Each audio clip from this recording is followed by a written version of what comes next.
everyone to our panel today, which is going to be on responsible reporting on anti-trans violence. We're thrilled to have this conversation with you at South by Southwest in Austin, Texas, which of course is a focal point for not only anti-trans laws and anti-trans violence, and there's a relationship between those things which we can help unpack and discuss as well. And also a place where, because of the way in which trans people are often portrayed, it contributes to the atmosphere of violence, physical violence, policy violence, cultural violence, and all of the ways that people can be attacked. And we know that the media has a really important role in shaping the way issues are framed and shaping the way that people think. And it's the feeling on every single person on this panel that if you can move those two things, that they can have a direct impact on increasing the safety and the strength of ability for us to live long, productive, and healthy lives. Because trans people are only 1% of the population, it means that we have to be even more reliant on the ability of media and journalism in all of its forms to portray us in a way so that people can get to know us and understand that we are human beings and deserve the same human rights as everyone. So what we are going to do today is to show the way in which media portrayals of us and the way that we are reported on in both the political, mainstream, and entertainment press directly impact our safety. And we'll also talk about ways that we believe that the reporting on us in those various spheres of journalism can be improved and what action people can take in order to help make us safer.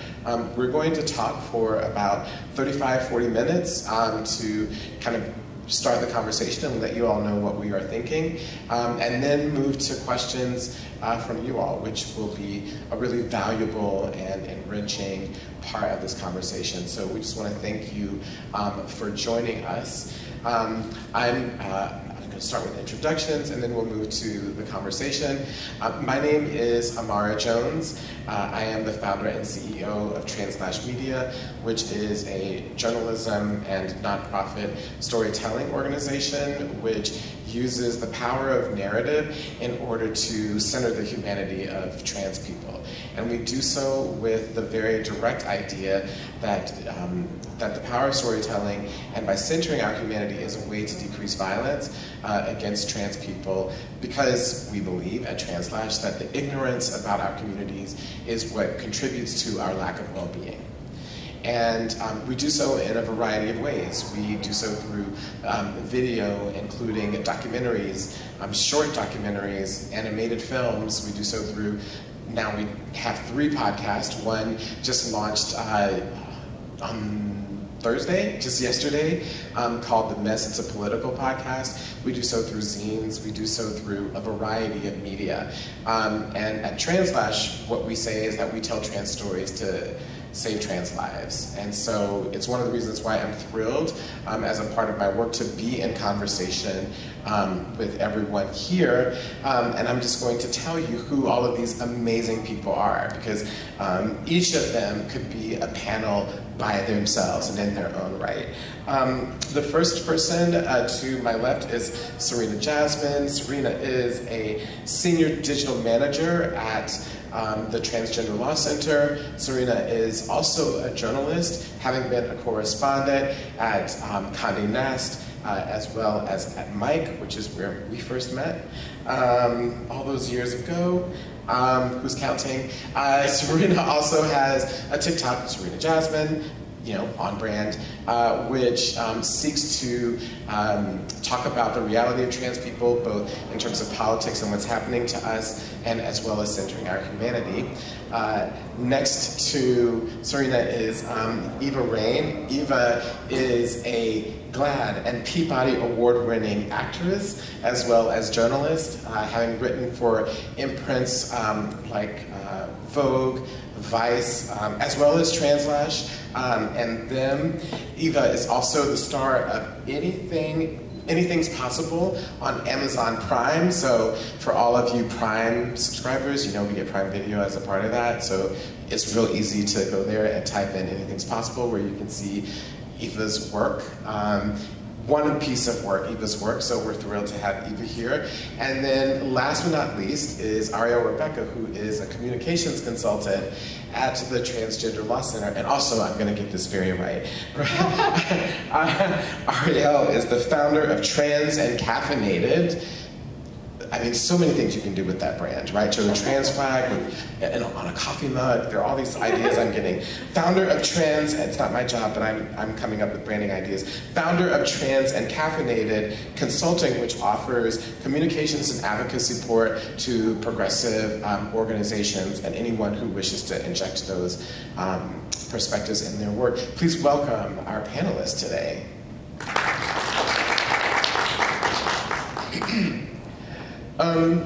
One of the things that I wanted to start you all with in terms of contextualization is to show just how much stereotypes, disinformation, and the misrepresentation of trans people has funneled into the mainstream ideas of America, and specifically mainstream journalism. And we know that if it's there, it's everywhere. It is literally, as the Pop Culture Collaborative says, is the ocean that we are swimming in. It is the narrative ocean that we are swimming in, and gives context to what we're going to talk about today. At TransLash, we have a group of investigative journalists that since 2020 has been working to unpack the people, the money, the organizations that are driving anti-trans hate and subsequently anti-trans violence in the country. And their work is encapsulated in a podcast that we have, an investigative series that we have called the Anti-Trans Hate Machine: A Plot Against Equality. And each season we take a different look at what's driving that violence in these bills.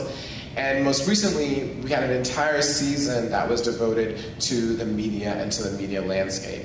And the penultimate episode of that podcast focused on the New York Times and the way in which misrepresentations, disinformation, stereotypes about trans people have made their way into the New York Times, and how that is being weaponized against trans people. For people who don't want to spend an hour and 10 minutes with that episode listening to it online, we've also developed a 2.5-minute animation which encapsulates some of the main points. But essentially what we show is how the New York Times has essentially decided to become a repository for anti-trans information by centering the conversations of pseudoscientific groups like the American College of Pediatricians, by uplifting discredited, disgruntled Christian nationalist parents who say that their kids are being trans as a result of social contagion, and also by listening to other various discredited voices, and I mean discredited scientifically, who support these ideas about transness essentially not being real. And we know that those representations that are in the New York Times are actually being quoted in the various state capitals across the country as a legitimizing factor for anti-trans bills. And we know that in those states, that whenever those bills are discussed, that that the calls to suicide hotlines of trans and other queer youth shoot through the roof. Which means that there's a very clear connection between the media landscape, these bills, and violence that trans people face. And one of the most stark examples of that we have recently, although it is clearly not the only one, is Next Benedict. And Next Benedict lives in a state in which they have increasingly passed laws to erase and make schools hostile to trans youth, and their murder shows the consequence of that. And that's on top of the violence that trans people face overall. The fact that for several years in a row, we've had record-breaking years of murders of trans people in this country. And what's most stark about a lot of those murders is that the people who kill trans people don't believe that they've done anything wrong. And they don't believe that they've done anything wrong because they live in a world where they receive messages that trans people are fake, not real, and therefore not human, and don't even deserve the basic ability to breathe. In some of these cases, when you read about these murders, the men that commit them will literally wait for the police because they don't believe that they've done anything wrong. And so what we want to do is to talk about the messages that people are receiving that allow them to commit these extreme acts of violence in all of the ways. And so first I want to talk to you, Serena, who understands kind of the digital landscape in great detail, but also has been a reporter in newsrooms. And can you just give a sense of what the conversations are like about trans people that leads to some of these misrepresentations? Yes, absolutely. So I've been working in different newsrooms for a decade now, starting at the Huffington Post, Mike, Slate, Condé Nast. So I've gone from a period where newsrooms didn't care at all about trans issues, and the trans community was underreported on. And now what we're seeing is a saturation of coverage about our community, right? But as we all know, visibility without protection is a curse, and it's ultimately detrimental because we're seeing, like you mentioned, legacy publishers, some of the most storied brands in journalism, like the New York Times, like the Washington Post, amplifying anti-trans rhetoric that the data shows has a direct through line to acts of anti-trans violence being committed. So I think a lot of times when publishers like the New York Times are covering the trans community in this way, maybe they think that it's a good business decision, because for better or for worse, people are invested in our community right now. You know, across political leanings, across beliefs, people really want to read and consume news about the trans community. And so, in a way, these publishers are capitalizing on it, but they're actually doing themselves a disservice in the long run, because in order to build sustainable journalism around the trans community, you have to build a through line to the community. You have to develop trust. And what they're doing is breaking trust, because we take notice of the publishers that are reporting sensitively and responsibly about our community, and we take notice about the ones who don't. And we become more reluctant to speak to them when incidents happen. We tell our community members not to trust these these reporters, and it erodes trust over time. And so, you know, as reporters, I think we should care about finding solutions to end anti-trans violence, because it's the morally and ethically responsible thing to do. But I know publishers don't always care about that. So it's also, if they don't care about that, should be an incentive to them from a business model perspective to start responsibly reporting on the trans community, because when they erode trust, they're basically building a wall between themselves and a community that they're relying on right now to meet their KPIs, their page views, you know what I mean? So I think another issue is that legacy publishers like the New York Times are using their opinion sections as a way to just amplify and platform blatant anti-trans personal essays from people who just dislike trans people. And so they're giving legitimacy to views that are completely, have been debunked by science and by medical professionals. And so I think this is especially troubling in an era where we're seeing publications that are actually reporting on the trans community in ways that are accurate, like BuzzFeed and the Huffington Post and Vice being completely shuttered, their newsrooms gutted. So it's like the space that's being occupied by journalists who actually want to report on the trans community in ways that are beneficial is shrinking, and now it's leaving this huge space for publishers who don't care about our community to basically say whatever they want without any resistance. So that's why I encourage journalists who have been laid off or who are looking to pivot in a different direction to start a Substack, to start a TikTok account, to start a podcast, to find ways to tell these stories in ways that circumvent the legacy media world, because they're going to filter our ideas and they're going to filter trans voices. And so I ultimately think that's going to be one of the long-term solutions. Eva, given your unique role as having been in the world of mainstream journalism and now in the world of entertainment and Hollywood, I'm wondering what you see as the echoes between what you see, the way in which media coverage and mainstream press happens, and how it actually influences how Hollywood sees us, and therefore the roles that people are offered or the stories that get told. That's a good question. I'm just kind of sitting with it. I'm like, Well, you know, one thing that Hollywood does is Hollywood does chase the money, right? So pretty much anytime that Hollywood sees that there is a group of people that is trendy, you know, that's like starting to pick up steam, that's like, that is when we start to see that reflected back in shows and films, or even music. You know, I think one thing that, yeah, so with like trans narratives,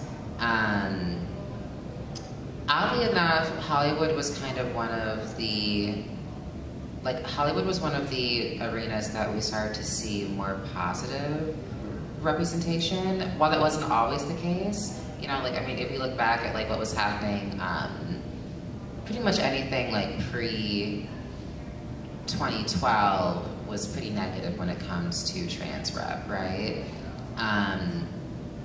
The more that we started to see different activists speak up and people slowly started to change their views on us, that is when we started to see more trans roles on television, which, you know, they weren't perfect, they were kind of clunky, and I think part of that is Hollywood saw that there was something that was eye-catching about us, and they wanted to use that to garner more attention, to garner more views, to kind of have this like wow factor to all of their programs. A lot of trans actors, unfortunately, really suffered through all of that, and trans writers did also. But, you know, thanks to people like Laverne, who were able to really like push through that, we then started to see this shift where there was more positive representation of us. There was more holistic representation of us also, that kind of went beyond just like the coming out story and, you know, talk around like what body parts we have, but actually talked about who we are as people. You know, and like that led to shows like Pose, that led to us seeing trans people just a part of people's everyday lives on screen, whether that was Elliot Fletcher on Shameless, or Ian Alexander on Star Trek, and you know, and now we're slowly starting to see more starring roles, such as Trace Lissette and Monica, me with Anything's Possible and Crime. You know, we're starting to see this shift, but it is slow. I do think it's steady. And I think that Hollywood is kind of like one of the few mediums that we have to really show ourselves in a positive light. After, you know, yeah, like the shuttering of several newsrooms, now that there are a number of trans people who do have strong platforms, who are on talk shows, like going on there and talking about their lives, or on TikTok or on Instagram, you know, like we have other ways to show our voices and show who we are. But yeah, it gets tricky with Hollywood, you know. I think Hollywood, I think they don't quite know how to always cast us in things because they don't really understand who we are. They just know that they want to see trans people in different roles. But you know, I mean, oftentimes when I get a breakdown for stuff, it's not quite clear like what kind of trans person they're looking for. You know, it can be super broad.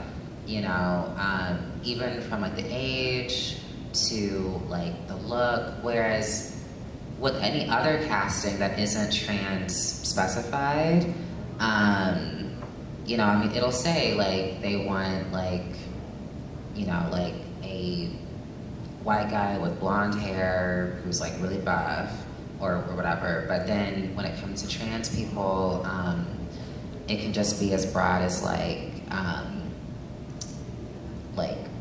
trans/genderqueer person ages 18 to 50. And I'm like, what does that mean? You know, like what exactly are you searching for?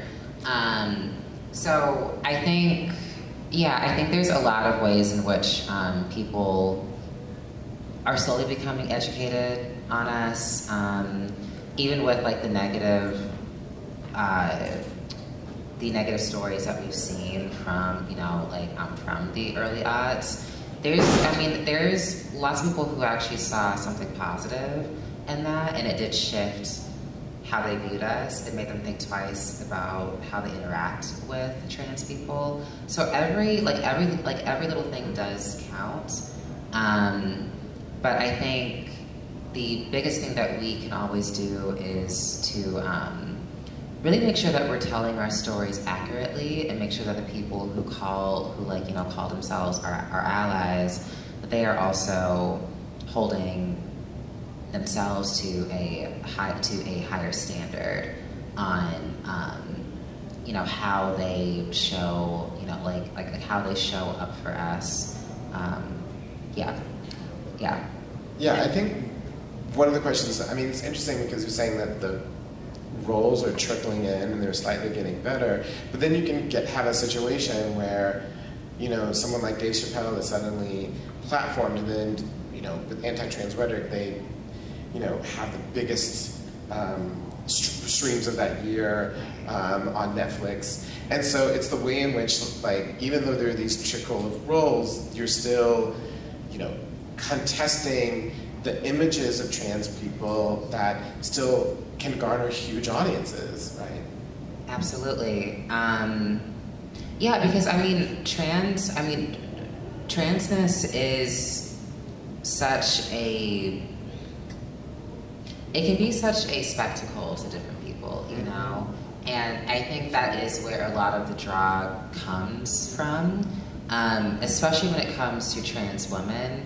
We have always been the most visible because people are very caught up on the whole notion of what makes a woman appear attractive, what makes her appear not attractive, all these things.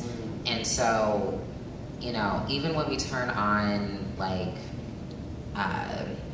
very like, you know, just like very like far right media, like, you know, like Fox News, they're typically focusing on trans women, and they're focusing on us entering the bathroom and us entering sports, and yeah, like when you go on, like when you go online, you see the major impact of you know, all these negative ideals and notions that are being output, with people very much focusing on this whole idea of like a man being in the bathroom or a man being in a dress or whatever. All of it's false. All of it is it's, you know, it's all, you know, it's all fueled by people who probably don't know us, or maybe they do. You know, or, you know, maybe they do know us in a very personal way. You know, I mean, we've seen that multiple times, where people who have the most to say about us are also the same ones who are hitting up, you know, who are hitting us up in our Instagram messages in the middle of the night, right?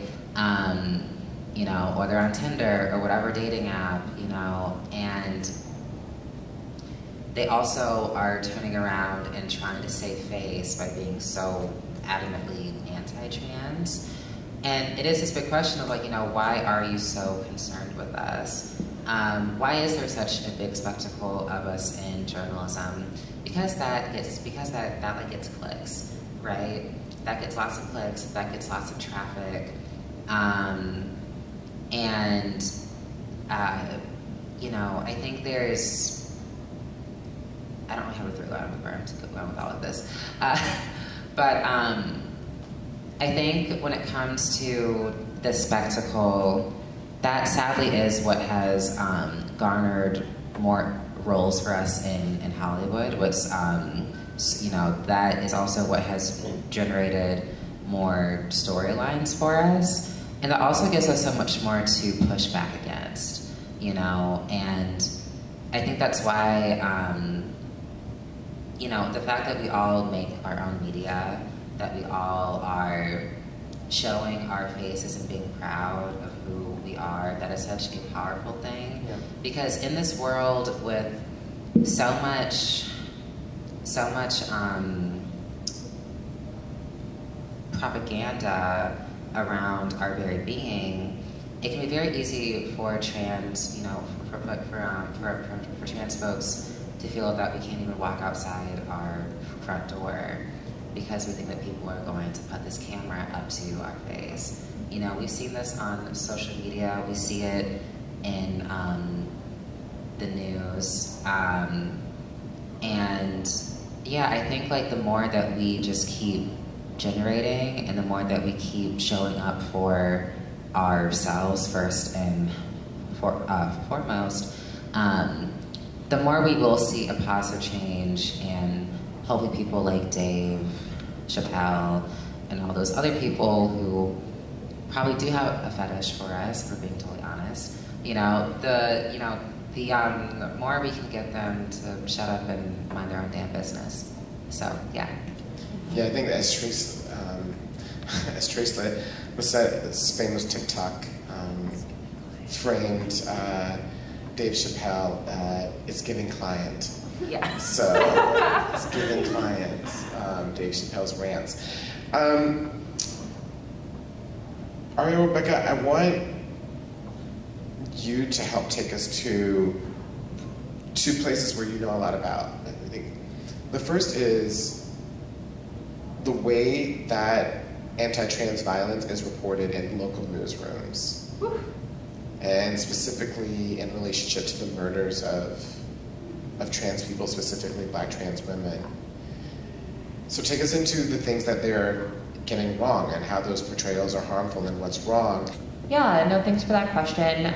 So I think what's so interesting about reporting on anti-trans violence is there's basically this like one Facebook group called Trans Violence News, where all of the conversations, all of the initial reports about incidents of anti-trans violence begin. And so it basically is like Sue Kerr of Pittsburgh Lesbian Correspondence or a couple of other folks will post that they heard about an incident that happened somewhere in the US, somewhere around the world. It is a global group.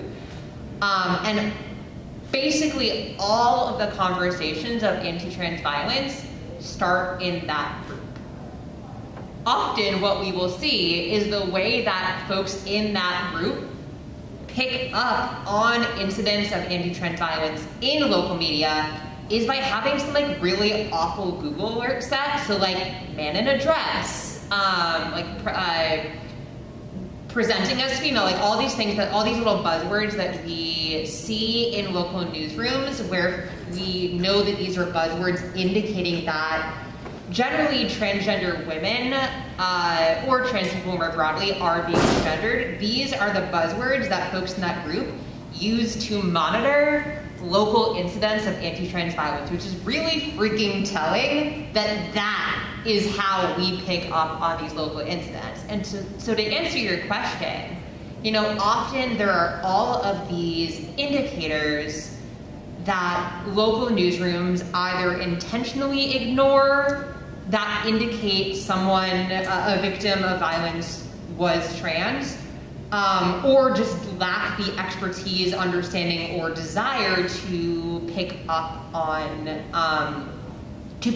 these indicators. And I think, unfortunately, it is often the first. It is often this intentional lack of respect for transgender people, because you know, how I got my start in this work was one of the things that I was doing was reaching out to local reporters and saying, hey, we picked up on this incident of anti-trans violence. I have noticed that you have misgendered this person. I've noticed you've called them a man in a dress. I've noticed that you used a photo from before they transitioned. And as you know, as a reporter, you should care that this is inaccurate. And that was sort of how I got my start in responding to anti-trans violence, was reaching out to journalists to get them to correct inaccurate reporting. And the reason I think it is intentional is because 9 times out of 10, they would respond to me, if they responded at all, and say, sorry, my newsroom guidelines say that I have to report what was on this person's ID, or I have to report what the police are saying this person's gender is. And no matter how many times I push back on this, no matter how many times I try to offer them guidelines for how to improve their strategy on reporting about trans people, there was very little shift. And we're starting to see some of that with, you know, there are some more sort of like progressive local news outlets, even in more right-wing states. Like even in Texas, there are a couple local publications that are doing a much better job reporting on anti-trans violence. Can you just name them really quickly? Oh my God, it's escaping me right now. But they're the Texas. Don't worry. I can't remember right now. But there are a number of local papers that have popped up, like dedicated to telling progressive stories within more right-wing states. And if I remember, I'll name it. But you know, by and large, it does seem like an intentional lack of respect for transgender people. And so there becomes this over-reliance on people like Sue Kerr, Pittsburgh lesbian correspondents, to be the one to correct all of these stories. And you know, there was a 6-week period of time where Sue was dealing with a personal problem in the fall, and there were like 10 incidents of anti-trans violence that came up over that 6-week period of time that either weren't reported on at all or were reported on so disrespectfully without any regard for trans people's lives. And because of this like over-reliance on this one Facebook group that maybe have like 20 of us active in it at any given time, unless people in that group are responding to it and doing this work, most of whom are doing it without being paid, local news gets carte blanche to say whatever they want.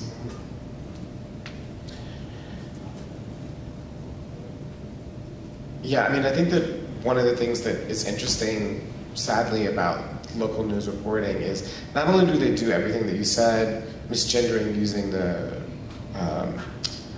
wrong photos, all the rest of it, dead naming, you know, all of the things that, I mean, should be utterly unthinkable in this age. But it is also the case that they rarely actually report on the people who have died as human beings. So they talk about where they lived, how they died, what the police are doing about it, and quotes from local officials. They rarely have things about, this is where this person worked, this is who loved them, this is what their friends and family are saying about them. Like, they don't actually center them as human beings, which is kind of standard for other stories of people who were murdered. Like, you center the person who was murdered as if they were a human being, and then the other things are around that. And that's one of the most glaring absences for me in the reporting on trans people and trans death. Yeah, and I think that that's so interesting that you bring that up, because I mean, that's in y'all all have these journalist guides on your seats, and these the anti-trans violence one we just came out with in September at TLC, and Serena and I worked on that together. And that is one of the things that we really see so often is this this lack of reporting on who trans people were in their lives, and what that leads to is a lack, an inability of folks reading these stories to actually comprehend that trans people are human beings, that this person that died was a person that had family, friends, loved ones, coworkers, right, that they were a human being. And it just perpetuates the dehumanization that perpetuates anti-trans violence, because if you don't see trans people as human beings, similar to any other group that gets dehumanized, we are seeing this with Palestinians in Gaza right now. If we see the repeated dehumanization of a group of people over time, then it is very difficult to get the general public to become invested in finding solutions to the conditions that place them in harm's way. And so it feels sometimes intentional or an intentional lack of a desire to do it differently, where local newsrooms are just not reporting on who trans people were in life, probably because they aren't personally invested in finding solutions to violence. They're just like, well, this is a breaking news piece of a murder of this person that I don't care about, and so I'm going to report on it as such. When the reality is, one of the biggest indicators of, one of the biggest factors that increases empathy for any group of people is portraying them as human beings with full, robust lives and experiences. And we see when, TransLash tells trans stories to tell trans lives, well, that increases empathy for transgender people and pushes the needle forward, because if more folks are invested in finding solutions to anti-trans violence and solutions to violence impacting all of our communities, then we as a collective have the power to shift the narrative and to shift the conditions that place us in harm's way. But if local media and media outlets by and large continue dehumanizing trans folks, continue, platforming groups like the freaking ADF as quote-unquote experts, when their whole lane is targeting and increasing hate towards transgender people, then it becomes really difficult to push the needle forward in our favor.